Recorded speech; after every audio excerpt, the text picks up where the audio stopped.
Matt, I've been following you on LinkedIn for a while. I Thank you. love all of the sales energy, and that's what I'm going to call it. You have so much positive energy around sales. But before we get into that, tell the listeners a little bit more about who you are, your journey, and how you got to where you are now. Yeah. So, Dustin, before the show started, Dustin was telling me he grew up from a long line of insurance people, right? So that was kind of in Mhm. his blood. I grew up from a long line of broke people, so a little, little bit different. My mom, best lady in the world. Shout out Gina if she's out there. She's born and raised South Boston, so she talks like Matthew. Get a job. Her mom was an emergency room nurse. Her father, my grandfather, was a bus driver.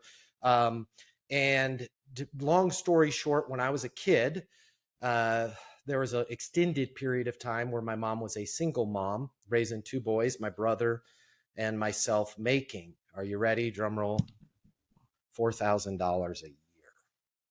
And this was the 80s. So 4,000 went a little bit further, but not a lot further. So, Wow. yeah, things were pretty tough for me. And I didn't grow up in that entrepreneurial background where, I had that encouragement. I had leadership. I had guidance, with your guys' principles. Nobody was telling me to work smarter, not harder.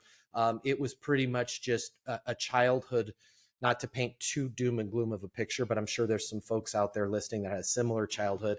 It was one of these where summertime came and you were bummed out because that's where you got your free hot lunch, was school. Mm. But I'm not telling you that to have a sob story about my childhood. I'm telling you this story. The reason why I'm telling you this is there was a moment, a lot like probably a lot of our listeners and viewers out there moments. Maybe this will be a moment for some of them where, like, universe opened, somebody gave me an unlock code. And that moment happened. I was at home by myself, which broke kids were a lot, because my mom worked at a church many, many hours during the day. And I was playing with a toy. I actually went and got it before the podcast. This is exactly what I was playing with. This is a Wow. I've kept it my whole life. 1979. It was one of my few toys. Matchbox Porsche Turbo 79. Kelly Green's the color. Yeah. And I Yeah. heard this noise. And I looked up from the mud that I was playing in. Boom. Same year, same color. I don't know if you're religious, don't care. Call it whatever you want to call it. The universe presented the exact car I was playing with in front of me. And Wow. yeah, you didn't, where I grew up, you didn't see this very often either, Were you because manifesting that? I don't know. Well, we will never know. I'll find out, maybe when I cross over, why this was presented to me. But it was, I heard the noise, I saw the car, and I did what Dustin would have done. Chris, I did what you would have done if you were broke and unsupervised playing with the car and you saw the car. I ran after it. And I was not 8 years old at the time, maybe 9. Ran after it, and I knew kind of where it was going because there was an attorney that lived kind of in the proximity of where we lived, and that was the rich person. I was like, he bought a Porsche. Sure enough, the car was parked out in front of Mr. Carroll's house, and I waited, thinking Mr. Carroll would come out. He didn't. A gentleman in a suit, right, kind of dressed the way I am in today, came out, and I did classic movie line, "Mister, is this your car?" Right? What do you do? Thinking he must be a drug dealer or something. Because that's what broke kids think. If you have a good car, you must be a drug dealer. And the guy was like, well, I'm in sales. And I was like, it just changed my whole life. I was like, not that, but this, what happened? I said, sales? He goes, yeah, I work for a company called Texas Instruments. I sell computers. And I said, that must be the best computer in the world. And here's where my whole life changed. Not because this guy was a scumbag or manipulative. He wasn't. Best salesman I ever met. Don't know who he was today. But he talked to me like an adult, and he goes, no, kid. He used bad language. It's okay if I use it. He goes, Yep. it's a real piece of shit. It was a Texas, believe it was called a Texas Instruments TI, maybe a 99-4. And at the time, Texas Instruments could not sell any of those. And this guy driving this Porsche was their number one person, and apparently he was the only guy in the country that was moving them.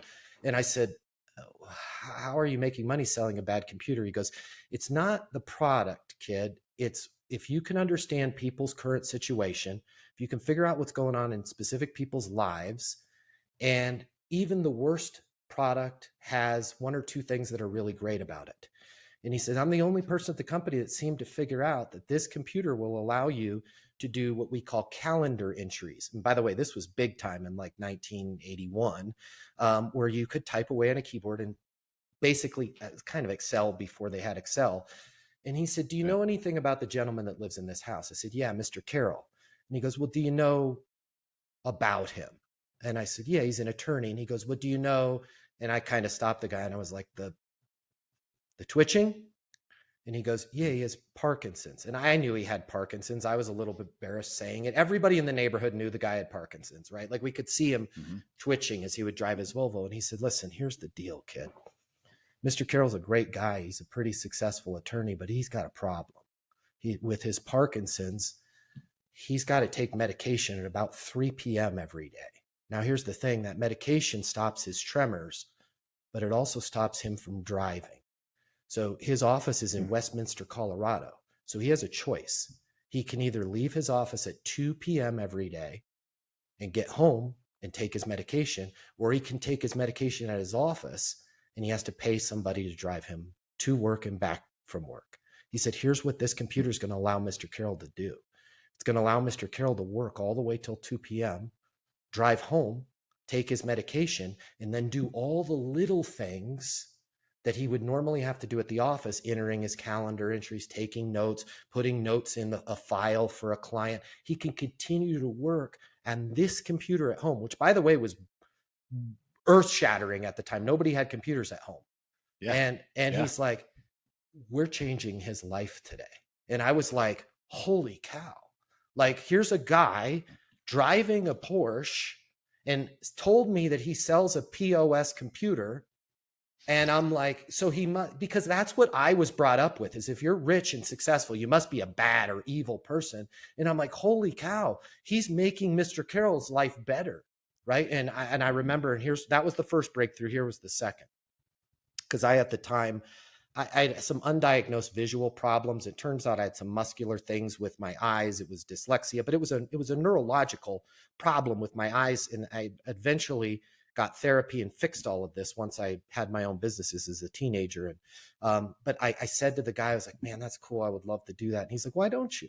And I was like, I can't do that. I'm not smart. Because everybody had told me I wasn't smart because I couldn't read. And he's like, never talk bad about yourself. And I was honest with him, and I was like, I can't really read and I can't really spell. And the guy was like, you don't need any of that to be successful. You just have to have the guts to talk to people like you did with me. And you have to care enough to help them. And then here's where, and you guys, I don't know how old you guys are, but I'm 50. You might remember this. He goes, and on the spelling thing, I've got you covered, kid. And he opened the front of this Porsche and he pulled out, this was the freaking hot toy. And I was a kid that this was like my only toy, a Matchbox car. Yeah. Hot toy of the time, manufactured by the company that he worked for, Texas Instruments, a Speak and Spell. Do you guys remember Speak and Spell at all? Vaguely. It was the hot thing, right? It had a keyboard on it and it would show you the word, and it had AI. Well, no, it wasn't AI. It had a robotic voice that would say the word, right? It would speak the word to you so you could spell the word. And I was like, this is so awesome. Thank you. So it was $79 at the time. That would be like, I don't know, $200 in today's money. I was like, thank you so much. And I made a smart ass comment. I said, my brother's going to beat me up and take it. And he's like, hey kid. And as I was walking around, it was like a freaking Coke commercial of the day. He's like, hey kid. And I turned around with my Speak and Spell. He goes, come on back here. He opened the trunk and he gave me a second one. He goes, give this one to your bro and tell him to lay off of you. Never saw the guy again. Right. That's amazing. But from that moment on, I was like, wait a minute. I don't have to be born rich. I don't have to know how to spell. Right. I just have the guts to talk to people, and I have to care enough to help their situation. And so from that moment on, about 8 years old, I started going door to door, sweeping rocks. And then I was like, man, I need more of this mentor thing in my life. So I started seeking out everybody in Boulder, Colorado. I was unsupervised. I had a bike. The bus was cheap. I would go to businesses in Boulder, places like Celestial Seasonings Tea. And I would just literally show up at these businesses as a kid and be like, hey, do you guys want trash picked up in your parking lot? Do you want your weeds pulled? What do you guys need? And they're like, well, we can't hire kids. And I'm like, I don't want any money. And this is where this is dumb luck, but I was really smart. I never asked for money. And I was like, I just want to be around, because I didn't have a dad at the time. My dad, great guy, he just passed. He was my stepdad. But he didn't come into my life until I was about 10. But I didn't have a dad, and I just hung around people that were inventors, managers, business owners. And that's where Easton University has come from, is there's little cheat codes. And we can talk about a few of them on this session today that I learned from these mentors as early as like 10, 11, 12, 13 years old, that by the time I was 16 years old, nobody knew this because there was no social media at the time. I owned Quality Publishing, which was the company that published government auction guides in the back of like Car and Driver magazine. Like when you look back, they're like, buy Porsches seized at government auctions. That was my company at 16 years old. And that's simply because of like meeting people like you, Chris, like you, Dustin, as a kid, and having this open dialogue with them. They're like, Psh, what do you think's cool? And I'm like, cars are cool, right? One day I'm going to get one, right? And they're like, how are you going to get a car? Oh, man, I'd buy it at a government auction. Why don't you make a guide to, like, these people just give flowing ideas at me and to one of your practices, right? Take chances, learn from others.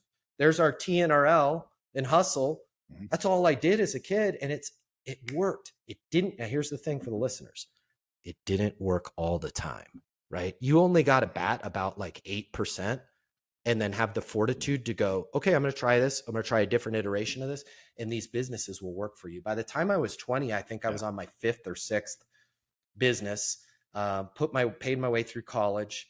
And then because of my upbringing, I was the first person in my family to go to college. And of course it was, you need to work for a Fortune 500 company. So I worked for the big companies, big logos out there for a while, and then eventually came back to owning my own businesses. And now to where I'm at right now, full-time, eastonuniversity.com with the sales coaching. It's everything that I've learned from my mentors, everything that I've learned from owning my own business, a synthesis of all of the millions of dollars that big Fortune 500 companies spent on me for training. There's some good stuff in there, but there's also a lot of garbage and misinformation. Pulled all that out. It's all the useful. And that's why I think Chris following me on LinkedIn, it's just useful stuff, right? Like just useful stuff. And hopefully we can share some of that useful stuff right now on the podcast. But that's my life story, guys. Fantastic. Sales reps, managers, business owners, entrepreneurs, what I'm about to tell you, this is going to hurt, but trust me, it will be well worth it. I want you to think back to that excitement you had when you first got started. Maybe it was your first day. You thought about all of the lives that you were going to change with your amazing product, your business, your service, your solutions. And hey, let's be honest here, you were going to make a lot of money in the process of helping people, helping businesses change their lives. But it didn't work out exactly that way, did it? If you're anything like me, if you're anything like most people in sales, you found it was just a little bit more difficult to close those deals than you thought, or maybe you're struggling right now. Now, I warned you, this is the part that's going to hurt, but in order for this to work, you and I need to be honest with each other. I want you to think about all the reasons that you're not hitting your targets, all the reasons you're not making the sales that you had anticipated making. Is it the economy, your competition, your territory, your pricing? Maybe it's your manager, your product, your service, your solution. Here's the part that's going to hurt. There's a 94% chance it is none of those, and it's time you face reality. The reason why you have to work so hard just to close a single deal has nothing to do with the economy, nothing to do with your competition, your territory, your manager, your product, your price, your service. The reason why it's so hard for you is you simply haven't learned a better sales process. But wait, you've had sales training from your company. Yeah, I did too. You've read some sales books. I read just about every single one of them. Or maybe you're saying to yourself, well, I was always born a salesperson. Nobody is born knowing how to sell more than they're born knowing how to speak Cantonese or fly an F-22 fighter jet. And by the way, the right sales process is a lot easier to learn than a language or flying an airplane, but you still have to learn it.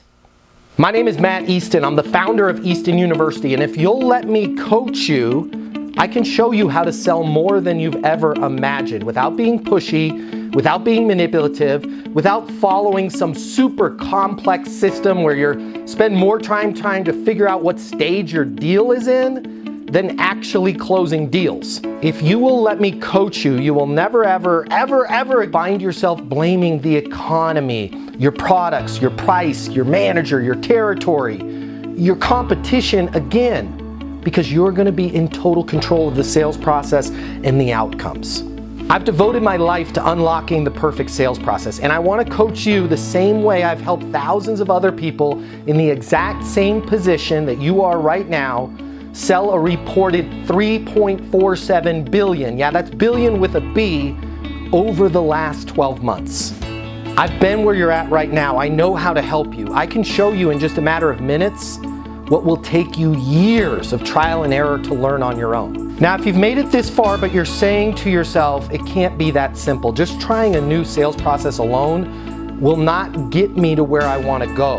I know exactly what you're feeling. I said those exact same things, and I was wrong. Having the right sales process changed absolutely everything for me. So I want you to do me and yourself this favor and spend just a minute or two over at eastonuniversity.com checking out what we've built. Now, if you spend a couple minutes and you decide that our coaching can't help you, it can't help you change everything about your career, everything about your life, no harm, no foul. You can continue to do things the way you're doing them right now. But just imagine, what if you head over to eastonuniversity.com right now and it connects with you? What if it is that simple? Suddenly everything starts to make sense and everything changes for you. Your career, your income, your goals, your company. You start heading in the direction you always thought you could. Isn't it worth taking a couple minutes and seeing if that might be the case? Easton University is more than a platform. It's more than live coaching with me. It's your future, and you and your future are worth it. Thank you so much for watching. I'm glad you and I have met each other, and I look forward to seeing you over at eastonuniversity.com right now.